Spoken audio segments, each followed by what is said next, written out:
Hey, what's up, everyone? This is Sharam. You're listening to Ego and RSD. Ego and RSD.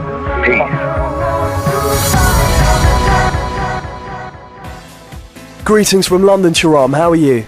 Good. How are you doing? Very well, thanks. Now, you will be gracing the decks at London's hottest spot, Matter, tonight as part of your Get Wild tour. What can the clubbers of the capital expect from your show? It's going to be a majority of it's going to be tracks from my album. So about 60 to 70% of the set will be material from the album, and the rest of it is just me freestyling with the latest goodies that I have in my bag. Well, Sharam, we're certainly looking forward to it already. Now, as Deep Dish, you have secured many accolades, including winning a prestigious Grammy Award. But what defines you from your Deep Dish partner, Dubfire?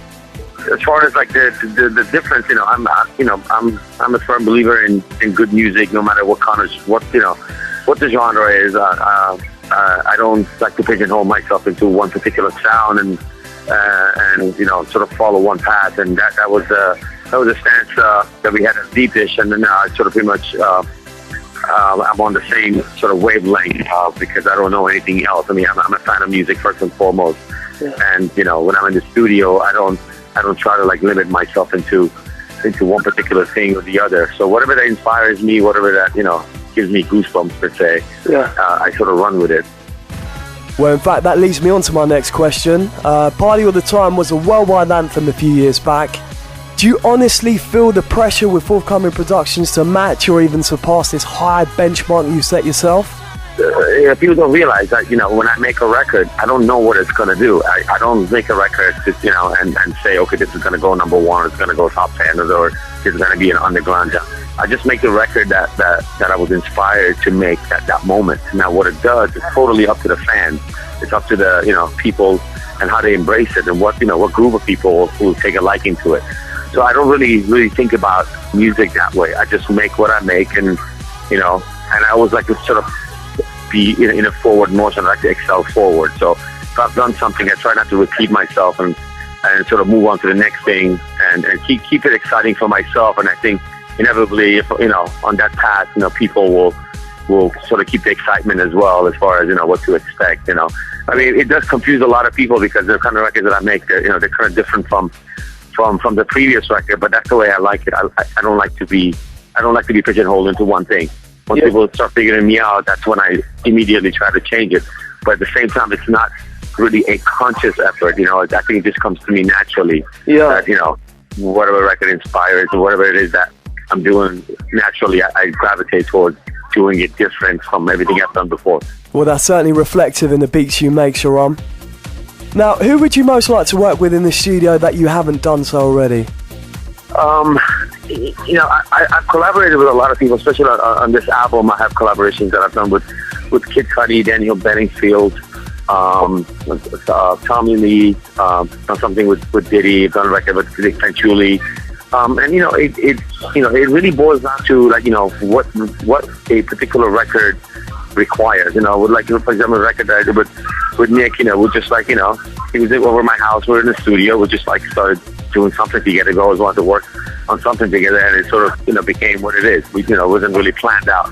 On something like Kid Cudi, I had done the original production a while back, and I was looking for somebody who could match what I sort of envisioned for the record in terms of lyrics and vibe, and I tried with different artists, but the one that kicked the best make the record, and whoever fits it and whoever is there, I'll just go with that. I'm not really impressed by big names, I mean, whoever whoever I vibe with personally, whoever I vibe with musically, I just work with them, Yeah, well, it's all about the vibes. What should we be watching out for on Deep Dish or Yoshitoshi? Well, Yoshitoshi, we're thriving and kicking up to the next gear actually for the summer. There's a slew of new records that's coming out. For the time being, we're concentrating on our solo efforts and sort of seeing it through. It's going to have a lifespan of about a year or so with different singles. So we're just going to continue on this path, and then at some point when things calm down again, we'll go back to the studio and do something together. I hear that. So kind of concentrating on the solo projects. What can we expect in future terms from Sharam? The album is basically what I'm pushing right now. and I'm looking forward to having it released in the UK and Europe sometimes in July.